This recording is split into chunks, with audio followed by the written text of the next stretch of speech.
안녕 형들 반가워. 얼마 전 끝난 레슬매니아 40에서 1316일 동안 챔피언 배틀을 차지했던 로만 레인즈를 코디가 드디어 꺾으며 팬들이 그토록 원하던 챔피언을 맞이하는 대관식이 열렸어. 이토록 전세계의 레슬링 팬들을 열광시키는 레슬매니아는 1년에 단 한 번 열리는 세계적인 축제로 자리 잡았는데, 빈스 회장이 젊었을 시절 각종 사업에 실패하며 아이들의 분유값도 벌지 못하는 상황에 이때 레슬링 사업가이며 아버지인 맥마흔 시니어의 밑으로 들어가 월드와이드 레슬링 페더레이션, 즉 WWWF라는 단체를 만들며 사업을 이어받게 되었어. 각 레슬링 기관마다 자신만의 지역구를 만들어 활동하는 암묵적인 룰을 깨는 동시에 아버지의 권유까지 뿌리치며 이때 뉴욕 매디슨 스퀘어 가든을 홈 그라운드로 했던 WWF의 레슬링 시장의 범위를 대대적으로 넓히며 사업을 넓혀나가는데, 그러기에 전국 각지, 아니 전세계 난다긴다 하는 레슬링 선수들을 다수 영입해야 했으니 문제는 하루가 멀다 하고 천장부지로 올라가는 선수들 몸값이었어. 형들은 미국 슈퍼볼을 알까?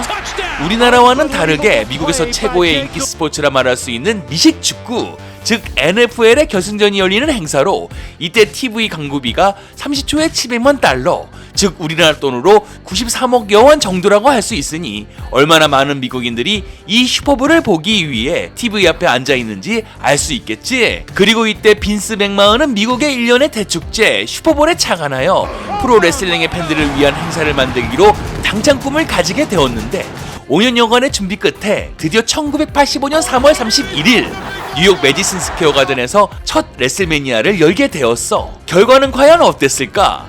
예상을 뛰어넘는 수입을 올리며 가히 초대박이라고 할 수 있을 정도로 관중석원 인산인해를 이루었고, 비싼 표값을 과감히 지불하는 높은 예매율은 앞으로 이 행사의 앞날을 마치 말해주는 것 같았어. 매주 비디오 가게 달려가 헐크 호건이나 워리어의 경기 영상을 비디오 테이프로 빌려봤던 것은 아재 형님들의 추억일 거야. 이때 매 레슬링 경기를 녹화를 하며 각 지역의 비디오샵에 테이프를 납품하는 방식이 바로 이때였고, 또한 레슬링 시장을 여러 사업으로 확장시키며 대성공을 거두었으니 WWE의 경기적인 성과는 정말 어마어마했겠지. 이 이후 거의 매년 한 번도 빠짐없이 대회를 개최한 끝에 레슬매니아 40회까지 맞이하며 40년이란 유구한 역사와 함께 레슬링 팬들의 대축제는 계속 승승장구하고 있는 중이야. 현재도 레슬매니아를 준비하는 데만 꼬박 1년의 시간을 투자하는데, 그의 행사가 끝나면 다음에 레슬매니아를 위한 장소 섭외 및 여러 준비를 바로 시작하는 것은 물론 링의 극적인 스토리 또한 지금부터 서서히 공을 들이는 것은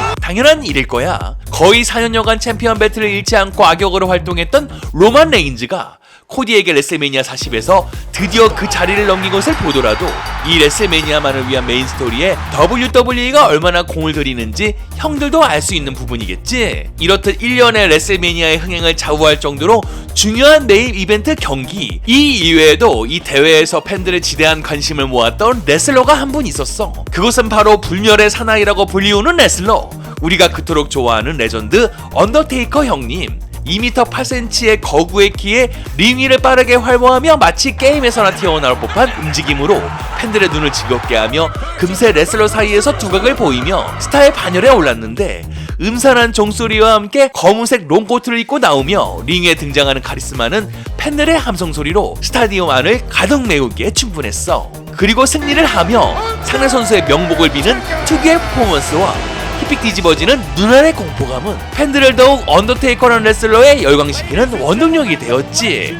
그의 필살기라 할 수 있는 툼스톤 파일 드라이브, 상대방을 거꾸로 들어 바닥에 꽂아버리는 아주 박력 있는 기술이 이 언더테이커 형님만의 트레이드마크라 할 수 있는 대표적인 기술이 되었고, 다수의 경기에서 승리를 가져오는 견인차 노릇을 하였어. 이 언더홍 형님이 무려 40회의 레슬매니아에서 절반이 넘는 25승을 거둔 기록을 알까? 이 형님이 레슬매니아 7부터 참가하였으니 대부분의 경기에서 이겼어야 한다는 말인데, 이것은 앞으로 정말 깨질 수 없는 대단한 기록이 되었어. 매번 이기는 뻔한 결과에 식상함을 느끼기보다는 오히려 매년 그러했듯 그의 승리를 손꼽아 기다리며 언더테이커를 응원하는 팬들의 열광적인 모습은 레슬매니아 당일 늘상 볼 수 있었던 연례 행사와도 같았어. 그의 연속 기록의 역사의 시작은 레슬매니아 7부터 시작하는데, 이때 하늘을 나는 레슬러 지미 수노카를 상대로 승리함으로 첫 승리의 테이프를 끊었어. 레슬매니아 8에서는 뱀수사 제이크 더 스네이크 로버츠를 꺾으며 2연승을 달렸고, 그 이듬해엔 그의 앞에 엄청난 거인이 나타나 막아섰으니 그것은 바로 자이언트 브리언트 곤잘레스란 선수였어. 2m 34cm의 신장으로 언더홍보다 무려 20cm 더 큰 괴력의 사나이자 이때 팬들을 경악시킨 피지컬로 공포의 레슬러 반열에 오른 이 거인과 함께 링 위에 같이 올라와 있는 레슬매니아 9에서의 모습은 멋진 장관을 연출하며 이때 레슬링 열기를 전 세계에 알리는데 큰 일조를 하였어. 레슬매니아 11에서는 킹콩 펀디를 만나 승리하기까지 이때까지는 마치 지나가는 이벤트처럼 10분도 채 안 되는 짧은 경기가 이루어졌으니 레슬매니아 12에서 이때 비슷한 신장의 레슬러 디젤, 형들에게는 케빈 내시로 더 알려져 있는 거구의 레슬러를 만나며 10분을 훌쩍 넘기는 최초의 경기는 언더테이커 개인에게도 꽤나 상징적인 부분이었어. 이때부터 레슬매니아에서의 언더테이커의 비중이 높아지는 시점으로 급기야는 다음해에 열린 레슬매니아 13에서 이때 엄청난 체격과 카리스마를 자랑했던 사이코시드를 상대로 무려 20분이나 넘기는 치열한 경기를 벌이며 드디어 사상 첫 레슬매니아 메인 이벤트를 장식하는 순간을 맞이하게 된 언더테이커. 그리고 이듬해인 1998년 레슬매니아 14에서는 드디어 엄청난 맞수를 만나게 되었는데 그것은 바로 자신의 동생인 케인. 현재 언더테이커의 맞수가 없을 거라는 팬들의 예상을 매번 깨며 그의 앞에 때때로 등장하여 당차게 어농에게 도전하는 피를 나눈 형제이자 초코슬램을 주고받을 수 있는 평생의 라이벌로 남으며 이번 레슬매니아에서도 그와 뜨거운 사투를 벌이는 모습으로 레슬매니아 14를 후끈 달아오르게 하였어. 이날 언더홍이 케인에게 툼스톤 파일드라이브를 3번이나 날리고 나서야 결판이 난 경기의 내용에서도 알 수 있듯이 파괴의 형제 간의 싸움은 이날 WWE를 찾은 팬들의 손에 땀을 쥐게 만들기에 충분했어. 레슬매니아 15에서는 거구의 교도관 빅 보스맨과의 경기를 마지막으로 로드 오브 다크니스의 기믹을 벗어던지며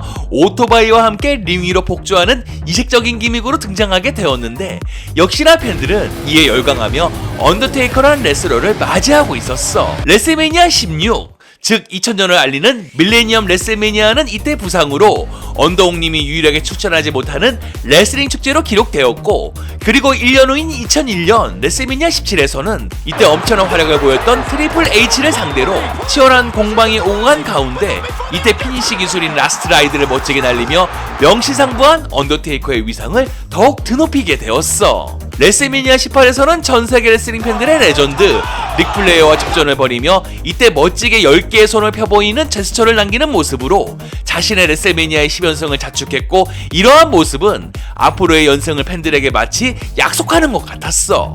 그러나 이렇듯 승승장구하며 매해 연승이 이어지는 행보가 이루어지는 가운데 이에 제동을 거는 충격적인 일이 벌어졌으니 때는 2014년 4월 6일 그의 22연승을 기원했던 레슬매니아 30. 이날 팬들은 당연하게도 언더테이커의 22연승을 미리 축하하며 흥분의 도가니에 빠져 있었는데, 레슬매니아에서는 최초로 맞붙는 브록 레스너의 대결에 그토록 환호를 하며 경기를 숨죽여 지켜보았고, 역시나 괴물들끼리 서로 주고받는 공방은 15분을 훌쩍 넘어가며 팬들의 손에 땀을 쥐게 만들었어.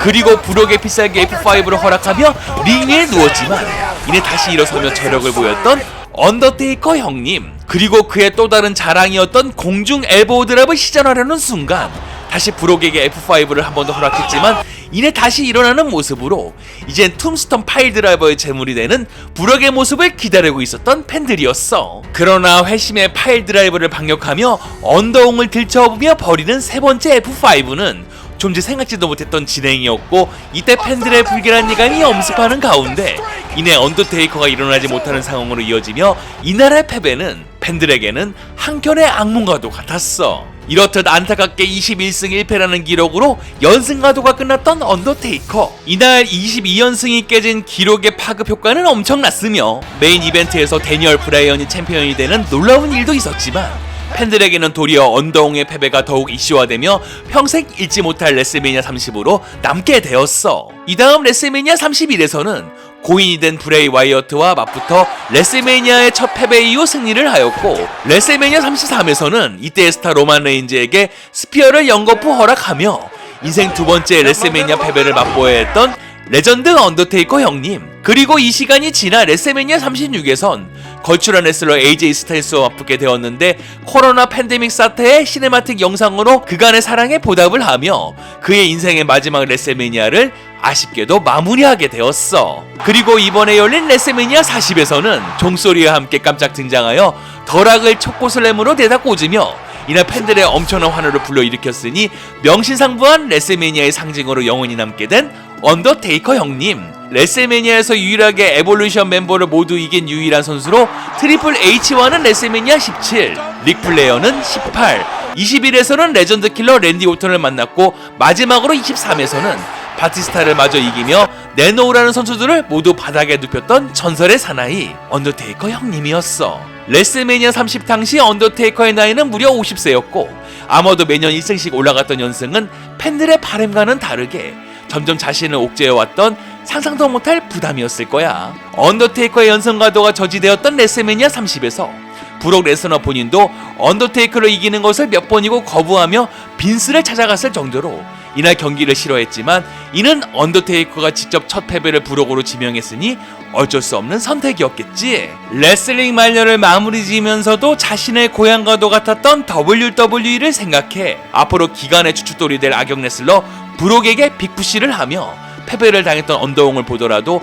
그가 얼마나 WWE와 팬들을 사랑하였는지 알 수 있는 부분이었어. 오늘은 레슬매니아 그 자체라고 말할 수 있는 레전드 레슬러이자 영원한 링의 라이더 언더테이커에 대해 알아봤어. 앞으로 더욱 건강한 모습으로 매년 레슬매니아에서 얼굴만이라도 보여주었으면 좋겠다.